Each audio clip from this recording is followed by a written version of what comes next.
16 मार्च 2023 के असम राज्य कर आदिवासी समुदाय कर लागिन वार्षिक बजट में एगो अलग बोर्ड देवे कर घोषणा करे कर बादे पूरा असम राज्य खुशी में आहे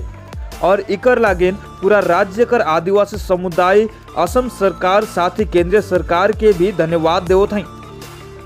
यह बीच में असम कर कोकराझार नएगांव पहाड़पुर से आलना संगठन यानी ऑल आदिवासी नेशनल लिबरेशन आर्मी कर बेस कैंप बटले प्रचार संपादक कपिल टोप्पो को भी भारत सरकार के साथ साथ असम सरकार के भी धन्यवाद दिलाई।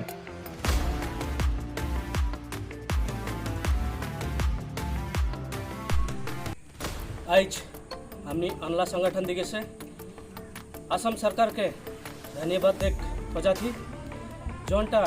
गलत कल मार्च 2023 16 तारीख के जोनटा बजट सेशन में बिल पास करलक उकाले हमने के असम सरकार के बहुत बहुत धन्यवाद दिए खोजती जोटा हमने के आदिवासी डेवलपमेंट खातिर बजट पास करलक। हमने विशेष करके असम के मुख्यमंत्री डायनामिक हेमंत बिश्व शर्मा के धन्यवाद दिए खोजती और उसके साथ में हमने के वित्त मंत्री अजंत न्यूग वैद्य के धन्यवाद दिए खोजती जोटा हमने के आदिवासी डेवलपमेंट काउंसिल के बिल पास करलक से हमने बहुत धन्यवाद है असम सरकार के और उसके साथ में हमने के भारत सरकार के धन्यवाद हो जाती